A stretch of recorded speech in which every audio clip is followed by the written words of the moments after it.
what's going on, y'all? T-Bob here. And Jake as well. And you're about to watch a little OTB LSU. We're going to give you all the latest, greatest between LSU football, baseball, women's basketball, softball, and everything in between. Bottom line, if you want to talk Tigers, keep it locked, subscribe, like it, and we hope you enjoy it. All right, we're going back to LSU football. They will be on the practice field coming up this weekend. Spring football about to kick off, and for that, we're going to be joined by Jace LeJeune of Gridiron Football. Jace, what's going on this morning, man? Nothing much, buddy. What's going on, Taylor? Not a whole lot. You're kind of leaving me out to dry this coming Friday night, but you know what? Yeah. It's payback. I missed the baseball game last Friday night. You're missing it this Friday, but look, we got the chit chat this week nonetheless. Jace, when spring practice starts, just kind of overall, whether it's a specific player, position group, whatever, what is the biggest thing you're going to be watching during spring practice?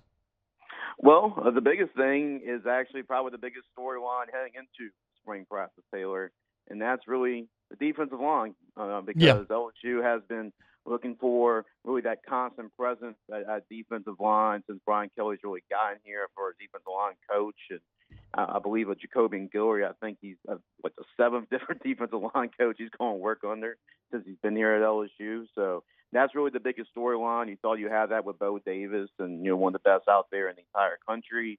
And now you're going to have to find a replacement for him heading to spring football as the Saints grab him away. So that's going to be the biggest storyline for me because you have a lot of new pieces on the defensive line, especially on the edges.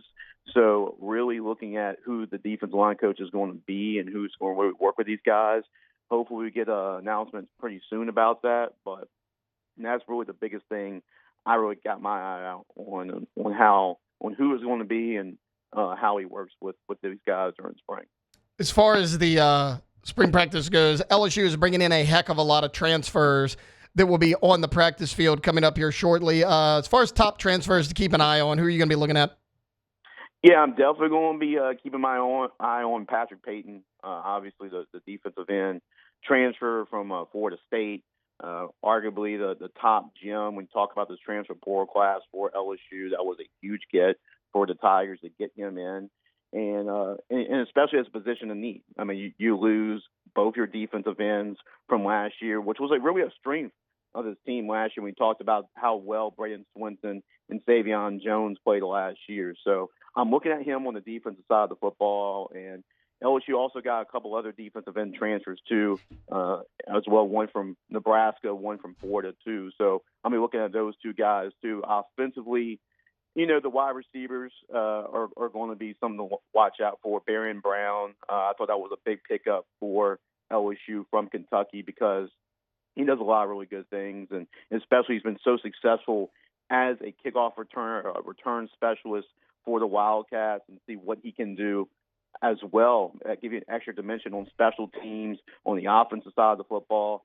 LSU's got playmakers all over the field, so seeing where he fits, I'm going to be very intrigued, and that's going to be an interesting, basically battle there too, because you have like three capable guys that could bring it to the house on any given play. Whether it's Barron Brown, Davion Thomas, we've seen him do that, especially in the bowl game, and Aaron Aronson. So I'm very intrigued to see how he fits in all.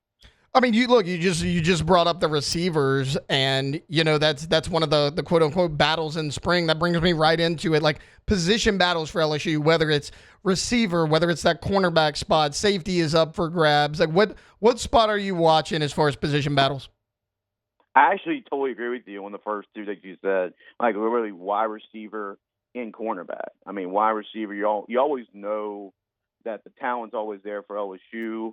And it is still talented. I mean, you have a pretty good mix of experienced guys, whether it's Aaron Anderson, Davion Thomas, Chris Hilton, and especially if Chris Hilton, that's always been the question about Chris. Can he stay healthy for going towards the fall? If he can do that, I mean, just to carry the momentum he had towards the end of the season game against Oklahoma, and then after that in the bowl game, he could be in for a big-time year, see how he fits. You also had a couple of transfers in as well. We talked about Barron Brown, Nick Anderson. He's shown some flashes. He had a great freshman year at Oklahoma, so his thing is staying healthy as well. And you add in the tight ends, Des Green, and what kind of mismatch problem he is, Bauer Shop, Donovan Jackson, those guys like that. It's going to be a lot to look at when you talk about how many Donovan Green, but who are these guys that are going to be the receiving options for this team? As far as some of the younger guys, Jace LeJeune with Gridiron Football joining us right now. As far as some of the younger guys coming in the spring, or a guy that maybe was on the team last year, redshirted for whatever reason. I want to talk about Harlem Berry first. Look, he's going to be the early enrollee, and we know about Harlem Berry, right? I mean, he was explosive in high school. He's the number one running back in the country coming out. You got Caden Durham. You have Caleb Jackson. Those are really the only two returners. I mean, Josh Williams is moving on. You no longer have a John Emery. What do you want to see from Harlem Berry? Harlem Berry is one of those unique talents, right? I mean, you talk about electrifying speed in the open field. He's a playmaker. I mean, he's just got that special gear. He's going to be one of those type of guys. Like LSU, he's not like the big 230-pound running back, every down back like we've seen in previous years from other five-star backs like Leonard Fournette in the past for LSU. But this is a guy that can change the game in any given play. So he can be like a gadget guy. You can do tosses with him, jet sweeps, screens, just give him the ball in the open space. And I really like JT Lindsey as well coming in. That's another freshman that comes in the sign class at that running back position. So this running back position is looking much better in terms of just overall depth. And, we got two guys that JT Lindsey, he could be an every down back. And you sprinkle that in with Harlem Berry, who has that ability, like a Reggie Bush, just to take over a game, and he's just a human highlight reel. But if you add those two guys together, you all know what Caden Durham can do. So he just needs some rest. I mean, he pretty much was the LSU running game last year. So if you can get anybody to help complement that, give him some rest, I think they can do that with two freshmen that can play a lot early on. So, I kind of talked about this to open the show earlier because, look, you got Harlem Berry and JT Lindsey coming in. They're two of the best running backs in college football. You offered a preferred walk-on spot to Reed Chauvin out of Episcopal. Caleb Jackson, he had so much hype going around him coming into last season. He's kind of the forgotten man in this room. What do you expect from him in spring ball? Yeah, I mean, really for Caleb, it's just getting down, just to really learn the offense. And just being able to stick to that, knowing what holes to hit, being patient. A lot of times I just thought that he wasn't patient enough. A lot of times he was just running through the back of an offensive lineman, didn't really get to see the holes. I know he struggled a lot with that last year. And he also bulked up a little bit. So hopefully, the strength conditioning program can get Caleb Jackson just a little bit under, as far as leaning up him. Compared to last year, because he was playing bigger than what he should have been. So just getting him healthy and just getting him at a good weight to play with as well is something that they're going. I'm keeping an eye on with Caleb and see how he moves as well with his weight, because I know that was a problem in fall practice last year.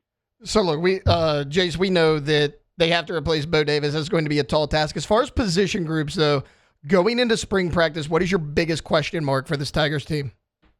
I would say, and this was actually the strength going into camp last year, is the offensive line. Yeah. There's a lot of question marks with the offensive line. Anytime you have to replace two guys who are 4-year starters for you, or 3-year starters for you, and Will Campbell and Emory Jones, you have to replace those two guys. But you have to also replace two guys that were multi-year starters. They're there since the beginning with Brian Kelly, as Garrett Dellinger and Miles Frazier. You have to replace those two as well. And you really have one returning starter from last year, and that's DJ Chester. And, he struggled a little bit at center. So you were able to get a couple of transfers coming in, and Josh Thompson from Northwestern and Braylon Moore, who has started at center at Virginia Tech. So that's going to be something to keep an eye on. Do they move Chester to guard and put Moore in at center? Thompson just looks like he's got the guard role, and is Tyree Adams, is he ready to step up and be the left tackle, or Garrett Nussmeier, who's going to be the right tackle? So there's just a lot of talent in that room. There's just a lot of untapped potential and a lot of question marks with that offensive line heading into the spring. And this is going to be a big year to see what Brad Davis can do with those guys. Jace, before I get you out of here, look, a lot of people are talking about the pressure on Brian Kelly. It's is this the make or break year for him? Is this Brian Kelly's most talented team heading into a season? I'm not sure about talented. I feel like it is. It's getting more talented each and every year, but I think it's the most evenly just like matched in terms of personnel just across the board, right? Like offensive line, you have some talent there. It's just the reason that's a question mark is just all those guys haven't started in SEC play. But you got talent there. And then you look at the defense, they're just building more and more pieces, better pieces in terms of their whole defense. And I saw with not only transfer portal, but the freshman class coming in, DJ Pickett was a big pickup as well in the secondary. So the secondary is shoring up a little bit, getting back to where LSU expected to be DBU. You know what to expect from the linebacking core. It's going to be as long as they're healthy, especially Harold Perkins, and what weeks that they can stay healthy, that's going to be one of the best in the entire country. In the front four, you had a lot of guys on the inside that played a lot last year too. So offensively, you got the skilled talent, you got the skilled weapons. Nussmeier comes back, so all across the board, that's a big reason why LSU is a big year for them, and they're projected to maybe make that next step in terms of competing for a college football playoff, just because how this is probably the most evenly matched personnel football team that LSU's had across the board since Brian Kelly's gone here. Jace LeJeune, Gridiron Football. Jace, thanks so much for hopping on with us today, man. Anytime, Taylor. Appreciate it. Have yourself a good one. Wow, Jake, what incredible takes. I mean, those guys, they're just the best. I think so. And if you think so, again, hit the like button, subscribe, ring the bell so you get notifications when we post every single day here on OTB LSU.